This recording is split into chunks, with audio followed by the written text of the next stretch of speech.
Olá, gente, tudo bem? Sejam finalmente bem-vindos ao último assunto de gramática da disciplina de Língua Latina 1. Eu dividi aqui em 3 pontos. São eles o particípio presente e uma introdução à voz passiva sintética e aos verbos depoentes. Então vamos para o primeiro aqui, o particípio presente. Vocês talvez se lembrem de que na videoaula anterior nós traduzimos aquele texto Mons parturiens de Fedro, e a forma parturiens que aparecia lá, que eu traduzi como parindo ou parturiente, é uma forma de particípio presente. Como é que se constrói então uma forma como aquela? Você precisa novamente do tema de infectum e a marca NT. O tema de infectum está aqui, olha, eu repito aquele procedimento que você já conhece para obter o tema de infectum. Na primeira conjugação, você conjuga o verbo até a segunda pessoa e retira o S. O que sobra aqui é o tema de infectum. Então, amo, amas. Tira o S, que sobra, ama. Nas demais conjugações é um processo simples, você tira o O da marca de primeira pessoa, e o que resta aqui é o tema de infectum. Então, habeo, habe, dico, dic, capio, capi e audio, audi. Em cima desse tema de infectum, eu acrescento a marca NT, que é a marca de particípio presente. Então, amant, na primeira conjugação, habent, para a segunda. Na quarta conjugação, na terceira em consoante e na terceira em vogal, existe um E aqui de apoio, veja, de ligação. Dic e o NT, eu acrescento o E, dicent. Capi, acrescente-se o E aqui, capient. E aqui, audi, audient. Então, muita atenção nessas conjugações aqui, na terceira e na quarta, na hora de acrescentar o NT, porque você precisa desse E aqui de junção, que é o mesmo tipo de ocorrência que você encontrava na formação do imperfeito. Você se lembra? Dicebam, capiebam, audiebam, só que agora para formar o particípio presente, o tema de particípio presente. Dicent, capient, audient. Eu disse tema, eu coloquei esse tracinho aqui para você perceber que eu tenho aqui apenas o ingrediente para a formação do particípio presente. Agora a gente vai ver como que em cima desse tema nós formamos o particípio presente. Veja, em cima desse tema, eu peguei aqui uns verbos, poderia ser qualquer um daqueles outros, então dicent. E para formar o nominativo, veja, o nominativo, eu acrescento um S. E o resultado é o seguinte, dicents, e esse T da marca de particípio se assimila ao S e depois cai. E o resultado final eu coloquei aqui, olha, dicens. Mas é importante que você guarde essas duas formas. Tanto a forma em NS, que é o resultado final que você encontra no nominativo, e a forma em NT, que é a forma que você encontra no genitivo. Por que eu estou chamando a atenção para o nominativo e para o genitivo, para o tema de genitivo? Porque, sendo um particípio, você vai usar esse tipo de forma, o particípio presente, como um adjetivo. Ou seja, ele é derivado de verbo, mas se comporta não apenas como verbo, mas se comporta também como adjetivo. Qual é a consequência disso? Qual é a consequência de ele se comportar como adjetivo? É o fato de ele ter declinação. Então você declina um particípio presente. Como é que você faz isso? Você se lembra lá da aula de adjetivos de segunda classe? Nos adjetivos de segunda classe, eu falei dos adjetivos uniformes, aqueles que têm uma forma só para os 3 gêneros. É como você vai usar, é como você vai declinar um particípio presente. Veja só aqui. Dickens, que é a forma resultante do acréscimo de S, vale para o masculino, para o feminino e para o neutro. No nominativo e o vocativo é igual.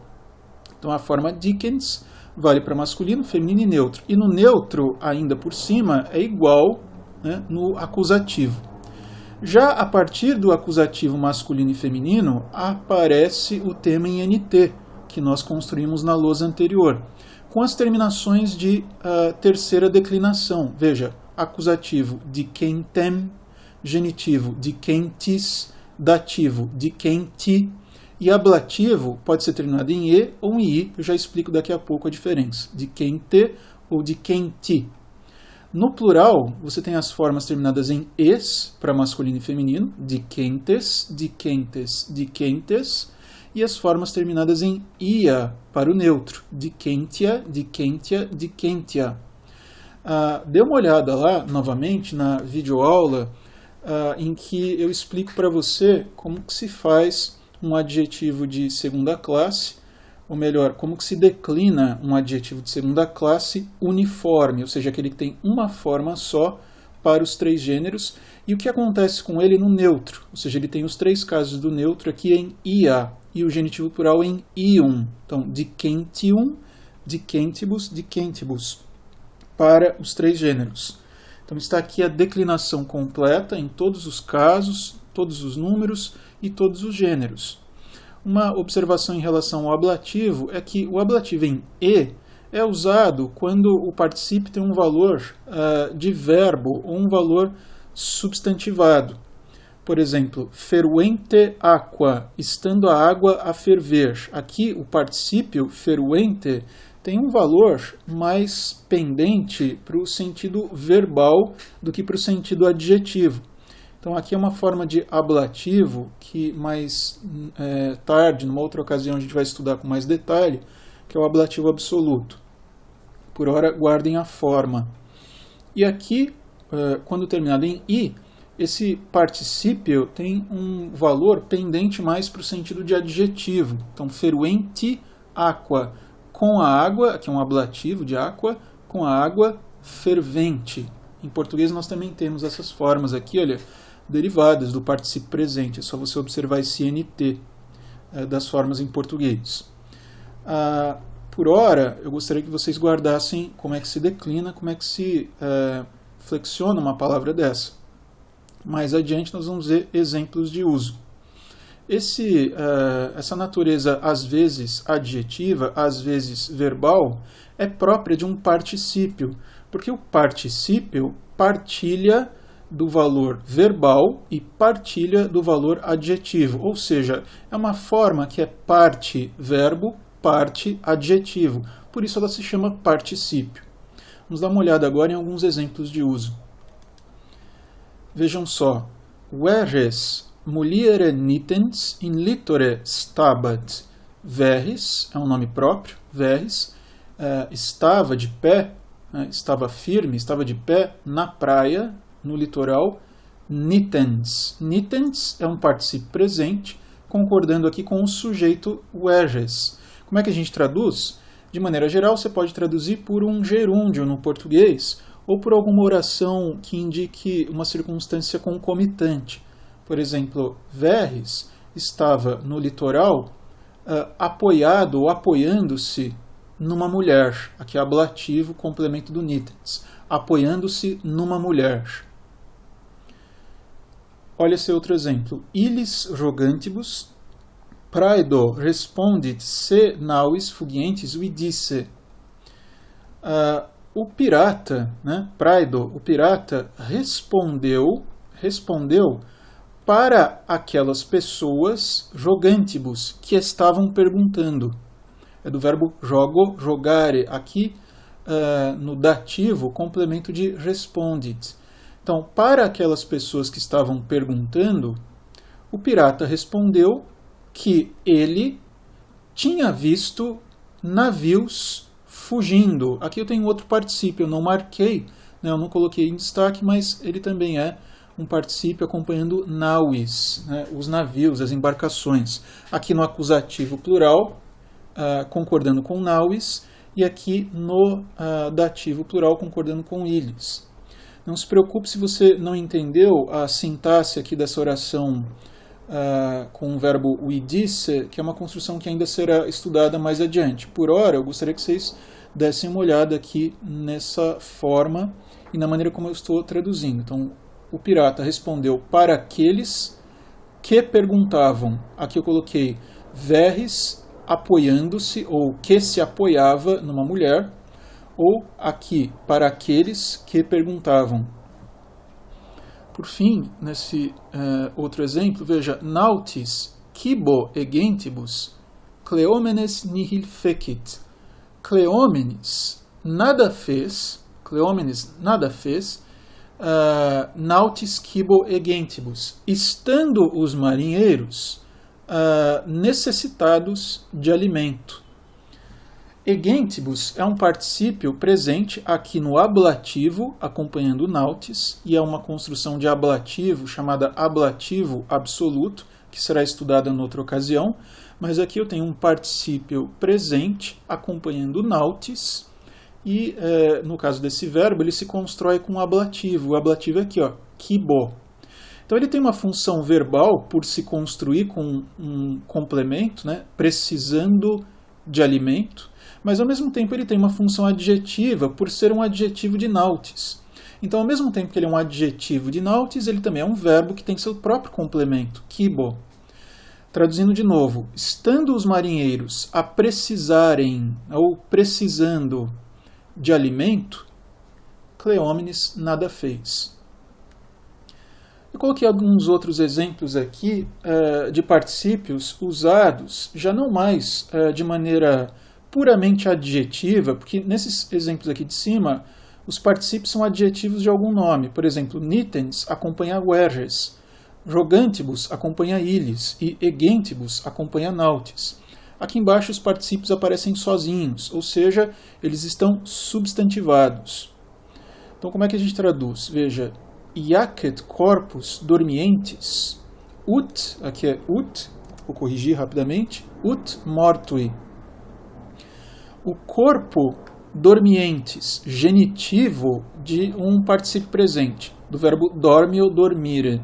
O corpo daquele que dorme jaz, fica deitado, o verbo iaque ou iaquer, isso aqui é um I maiúsculo, jaz, ut mortui, como o corpo de um morto, um genitivo aqui de mortuus, né? Palavra da segunda declinação, mortuus. Então, o corpo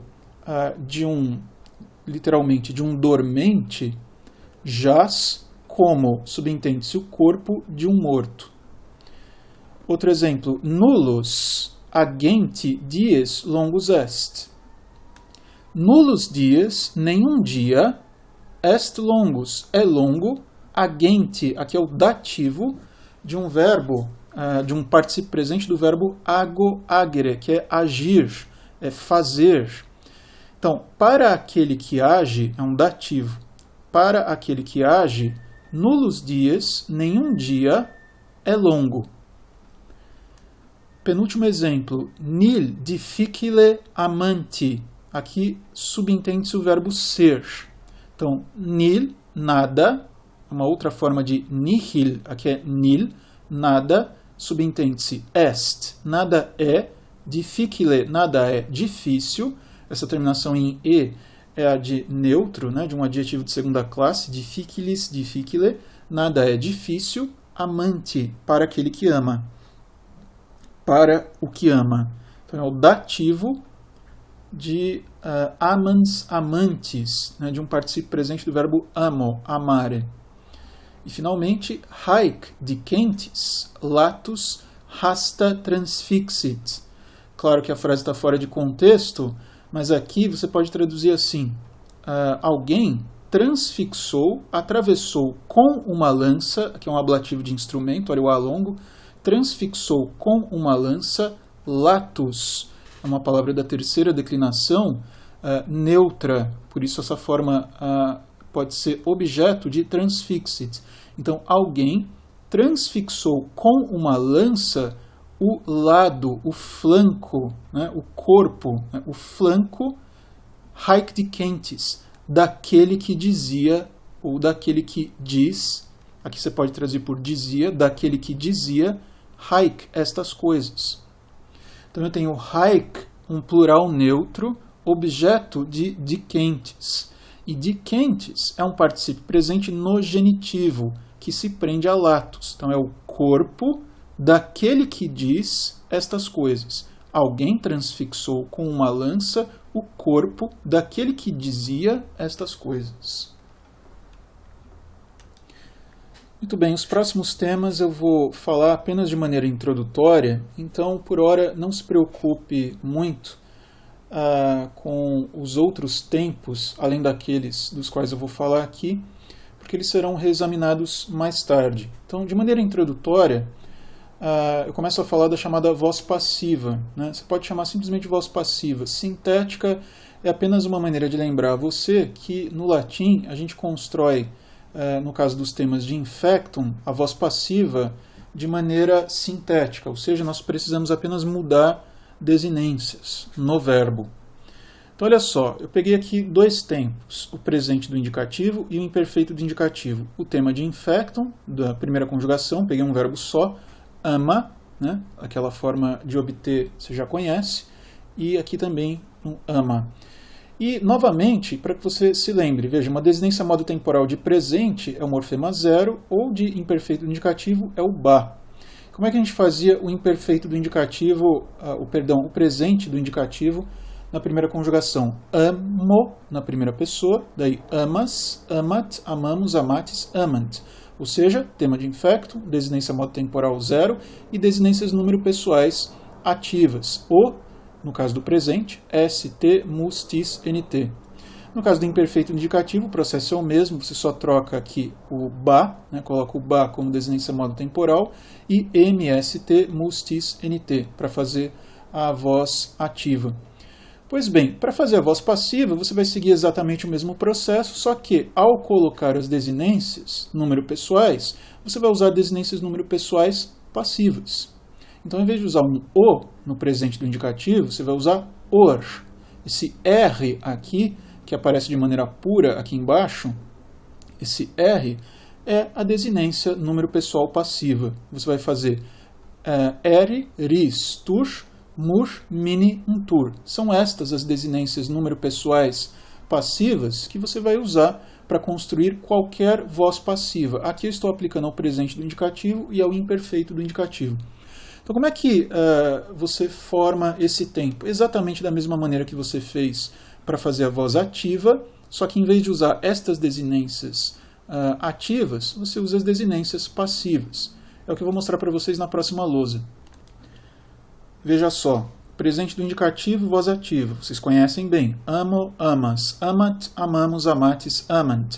Ou o imperfeito do indicativo. Amabam, amabas, amabat, amabamos, amabates, amabant. Eu coloquei aqui em destaque as desinências ativas, as desinências número pessoais ativas. Para fazer a voz passiva, basta que você troque essas desinências pelas desinências passivas.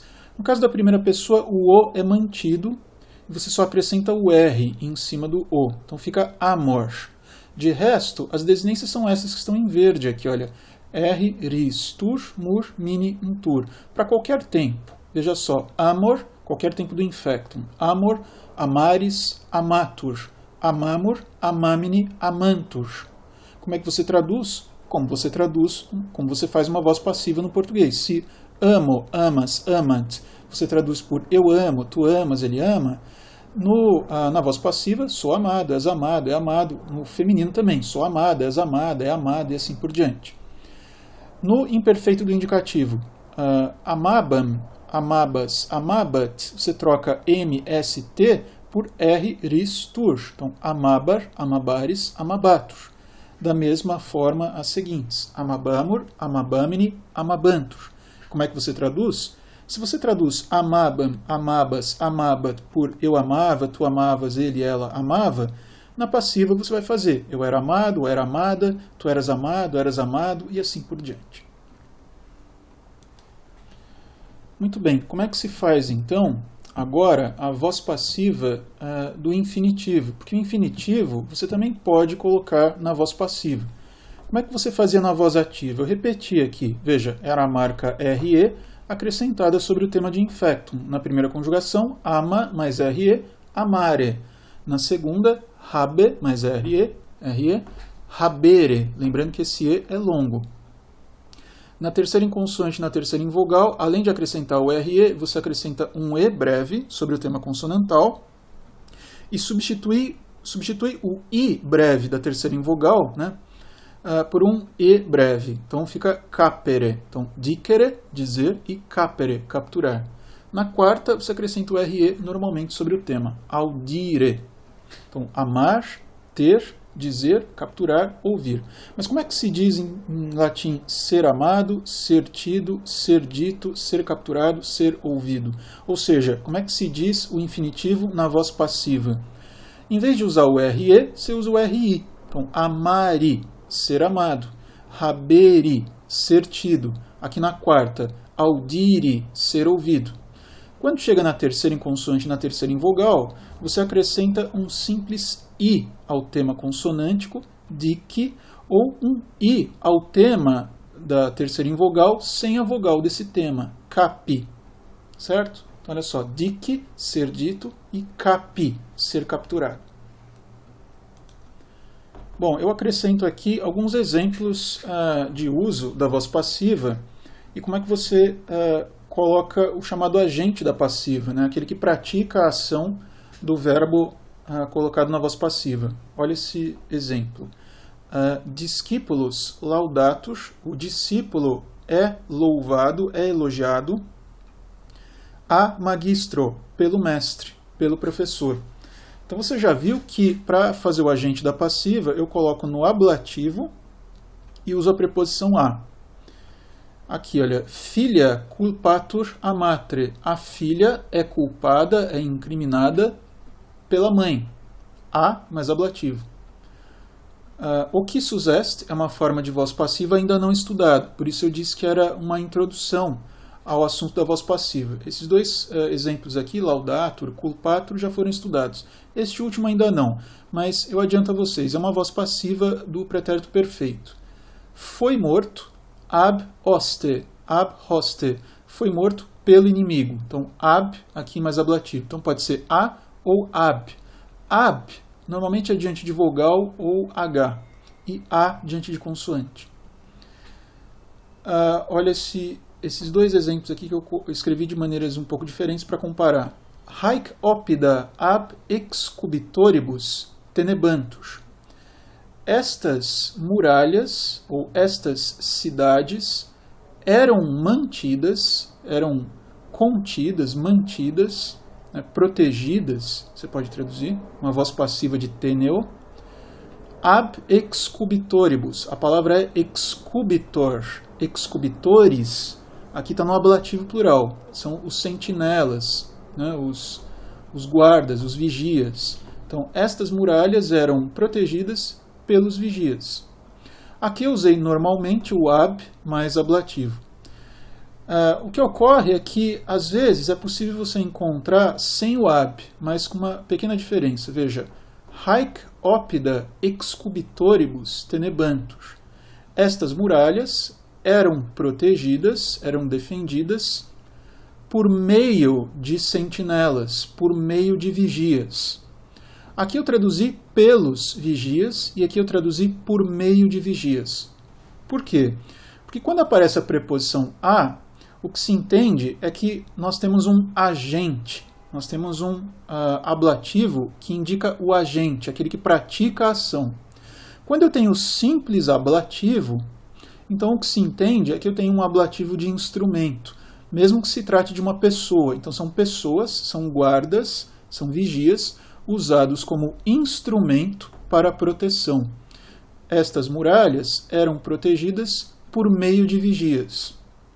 Então, usado como instrumento, eu apenas uso o ablativo sem a preposição. Quando eu uso a preposição é porque eu entendo aquilo como um agente dotado de volição, dotado de vontade.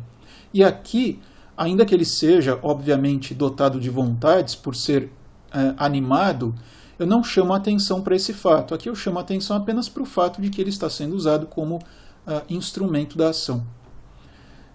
Por isso, veja só, quando se trata de um substantivo decididamente inanimado, ou seja, sem alma, por assim dizer, né, sem animus, inanimado, ou seja, um objeto, eu uso o simples ablativo, sem preposição. Occissus est gladio. Foi morto por meio de uma espada. A gente pode traduzir, foi morto pela espada. subentende-se, foi morto por meio de uma espada, tendo sido usado como instrumento, o instrumento da espada, a espada. A mesma coisa para os demais substantivos inanimados. Virtus audacia non vincitur. A virtude não é vencida ou por meio de atrevimento. A virtude não é vencida com atrevimento, né, por meio de atrevimento.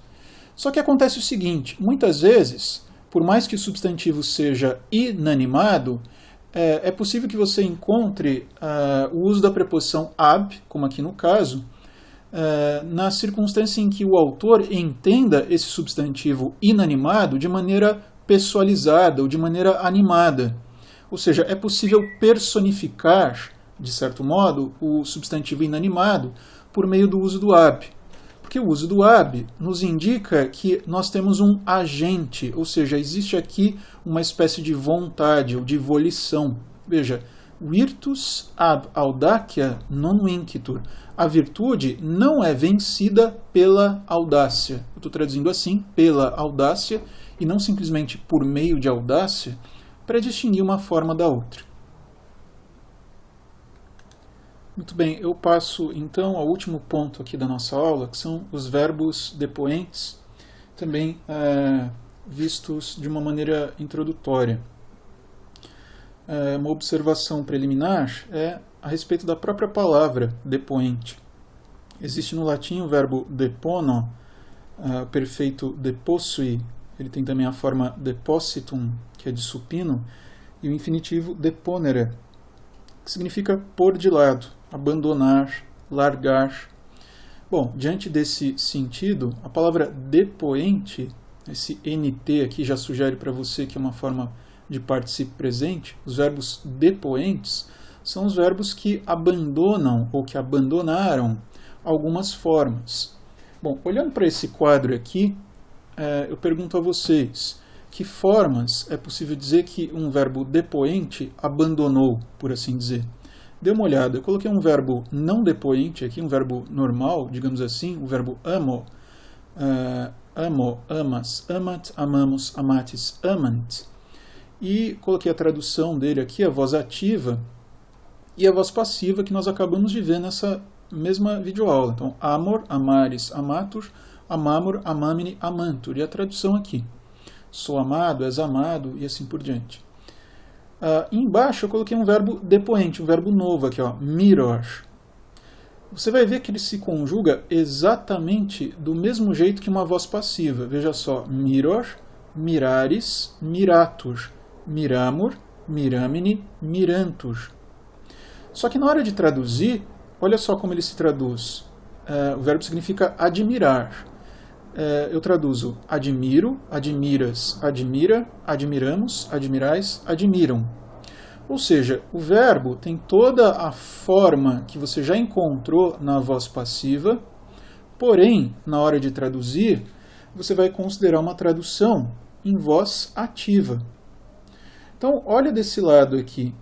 Esse verbo tem apenas essa forma. Então, aquela pergunta que eu fiz, que forma que ele abandona, que ele larga, você pode responder assim, olha, ele abandona ou ele depõe, por assim dizer, uma forma ativa. Ou seja, ele não tem uma forma ativa como tem o verbo amo, amare, como contraparte à sua forma passiva, amor, amares.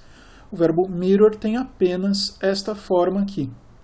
Por isso ele é chamado de verbo depoente. Qual é o cuidado que você tem que ter? São dois cuidados. Primeiro, você o conjuga exatamente da mesma maneira como você faz para conjugar uma voz passiva de um verbo que tem as duas vozes. E segundo cuidado, na hora de traduzi-lo, em todas as suas formas, você vai considerar um sentido ativo, que está aqui do lado. Então, muito bem, nesta lousa aqui eu coloco o presente do indicativo e o imperfeito do indicativo deste verbo mirror, para que você veja como ele se conjuga do mesmo modo que um verbo como amo, amare, né, um verbo de primeira conjugação, e como a diferença se mostra aqui nas desinências número pessoais. Olha só, mirror, mirares, miratur, miramur, miramini, mirantur. Você traduz novamente, na voz ativa. Admiro, admiras, admira, admiramos, admirais, admiram. E agora o imperfeito do indicativo, que se constrói da mesma maneira lá que o amo, amare, veja, esse verbo também é tema em A. Eu acrescento o ba, que é a marca de imperfeito, e faço aqui mirabar, mirabares, mirabatus, mirabamur, mirabamini, mirabantus. E traduza lá na voz ativa, agora no imperfeito. Eu admirava, tu admiravas, admirava, nós admirávamos, admiráveis, admiravam. Bom, da mesma maneira que a gente estuda o infinitivo na sua voz passiva, é possível também estudar o infinitivo dos depoentes. Como essa é uma aula apenas introdutória, eu coloquei aqui apenas para que você tenha uma ideia de infinitivos de segunda, terceira e quarta, né, de segunda conjugação, terceira e quarta, para você perceber como eles se comportam como a voz passiva dos infinitivos que você já conhece. Então veja, se o infinitivo ativo de amo é amare e o passivo é amari, o infinitivo de miror, aquele verbo que nós conjugamos agora há pouco, é mirari. Da mesma maneira, assim como há habere para a segunda conjugação e haberi, ser tido, né, a voz passiva dessa mesma segunda conjugação, assim também existem infinitivos de verbos de segunda conjugação depoentes. Então, o ereri. Assim também para os demais, como dicere faz o seu infinitivo passivo dici, assim também há um infinitivo de um depoente, o nascer, que é nasci. Veja, uma vogalzinha aqui, o i. Na terceira em vogal, capere, faz o seu infinitivo capi, o passivo, né, capi, ser capturado, e o depoente gradi. Note sempre a tradução aqui embaixo, olha, admirar, venerar, nascer, andar, né, sentido ativo para os depoentes construídos dessa maneira. Por fim, a quarta conjugação, audire, tem o seu infinitivo passivo audire, e há também verbos de quarta conjugação depoentes, que fazem o infinitivo assim também, mentire. Um último detalhe para observar é a respeito do enunciado desses verbos, como que eles são enunciados. Você já se acostumou a encontrar os verbos não depoentes assim, né? Amo, amaui, amatum, amare, respectivamente o presente aqui do indicativo, o perfeito, o supino e o infinitivo, seja na primeira, segunda, terceira, quarta conjugação, seja nessa forma completa, seja de uma forma abreviada, assim, em que não se repetem formas iguais. Veja, amo, aui, atum, are. Com essa indicação essa indicação já é suficiente para deduzir que este é um verbo de primeira conjugação, este de segunda, estes dois de terceira e este de quarta. Da mesma maneira, os depoentes têm um enunciado, que é assim, você coloca o presente, miror, logo a seguir vem uma forma que nós ainda vamos estudar, que é a do pretérito perfeito, que é miratus sum, e o infinitivo, mirari, que nós acabamos de ver na lousa anterior. Então você tem miror, miratus sum, mirari. Daí, por diante, nas outras conjugações, o erior, o eritus sum, o ereri, nascor, natus sum, nasci, gradior, gressus sum, gradi, infinitivo, mentior, mentitus sum, mentire. E essa é uma forma completa que também pode ser abreviada da forma como eu coloquei aqui embaixo, com omissão daquilo que se repete, e no caso aqui dos infinitivos, eu chamo a atenção em particular para essas formas de terceira em que aparece apenas um i, mas é para você entender como nascor, natus sum, nasci, e gradior, gressus sum, gradi. E as demais, como aqui em cima também. E é isso, gente. Essa aula tem bastante coisa para estudar. Eu gostaria que vocês dessem uma olhada não apenas na teoria desses assuntos, né, no seu livro, mas que dessem uma olhada também nos exercícios e, novamente, se você tiver alguma dúvida, seja em relação à exposição teórica aqui desta aula, seja no que diz respeito à resolução dos exercícios, me escreve, que daí a gente vai conversando ao longo das aulas. Tudo bem? Então é isso, gente. Até a próxima videoaula. Um abraço para vocês.